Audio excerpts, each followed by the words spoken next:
Halo semuanya. Sebelum kita mulai pada materi kita kali ini, marilah kita bahas terlebih dahulu materi pemantik kita untuk pertemuan kali ini. Adapun materi pemantik kita adalah mengenai segitiga siku-siku. Pasti kalian sudah mempelajari materi segitiga siku-siku ini di SMP. Nah, sebenarnya apa sih pengertian dari segitiga siku-siku? Segitiga siku-siku merupakan segitiga yang salah satu sudutnya itu sebesar 90 derajat. Kita misalkan di sini diberikan sebuah segitiga siku-siku, yaitu segitiga ABC, di mana siku-sikunya berada di titik B.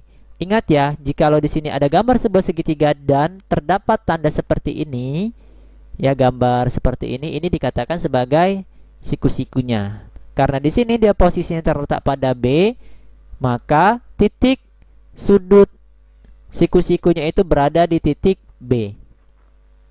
Kemudian dalam segitiga siku-siku ini kita bisa memberikan penamaan sisi-sisinya untuk materi kita pada pertemuan kali ini. Ya, jadi di sini untuk memberikan penamaan nama-nama sisinya itu kita misalkan terlebih dahulu ada sebuah sudut yang lain selain siku-siku di sini, yaitu kita misalkan theta, di mana nilai theta ini dia berada di titik sudut C. Maka dari titik sudut C atau theta ini, inilah yang menjadi pusat kita dalam penamaan sisi segitiga siku-sikunya, yaitu kita misalkan di sini sisi AB dikatakan sebagai sisi depan. Nah, tadi kan kita posisi utamanya itu yang menjadi acuannya kan dia di sini theta. Maka kita lihat sisi AB ini ternyata posisinya berada di depan sudut theta. Maka sisi AB ini dikatakan sebagai sisi depan. Kemudian sisi BC ini dikatakan sebagai sisi samping, ya. Kenapa? Karena posisinya di sampingnya. Ya. Untuk selanjutnya adalah sisi AC. Sisi AC ini dikatakan sebagai sisi miring. Nah, ya, kita lihat di sini antara BC dengan AC sebenarnya kan posisinya itu sama-sama sisi samping.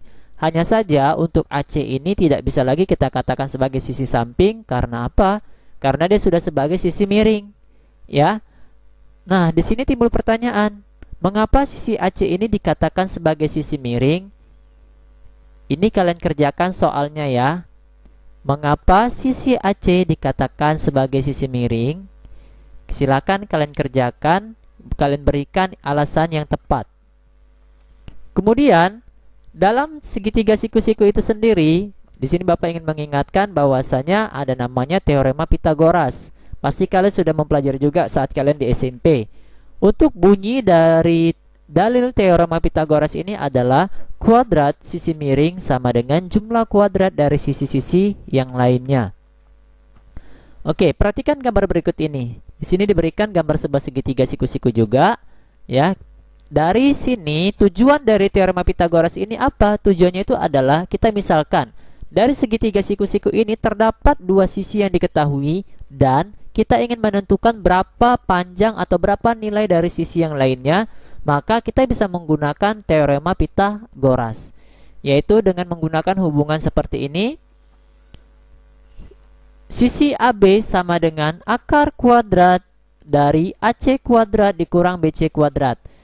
Oke, di sini kan kita misalkan yang diketahui itu adalah sisi AC dengan BC, maka kita mau menentukan sisi AB, maka kita menggunakan hubungannya seperti ini.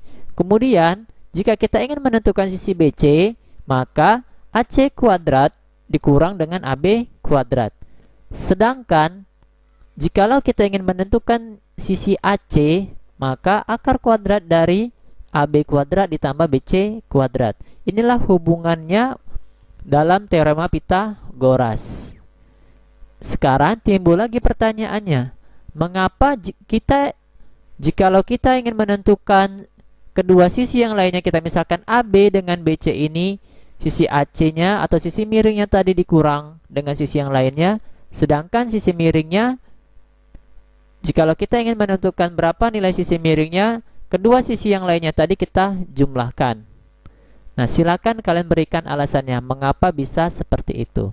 Jadi ada dua pertanyaan yang harus kalian kerjakan sebagai soal pretest kita pada pertemuan kali ini, yaitu yang pertama tadi, mengapa sisi AC dikatakan sebagai sisi miring? Kalian berikan alasannya. Kemudian, mengapa dalam penentuan atau dalam menentukan sisi selain sisi miringnya itu kita menentukannya, kita kurangkan nilainya ya. Kuadrat sisi miringnya tadi dikurangkan dengan sisi yang lainnya.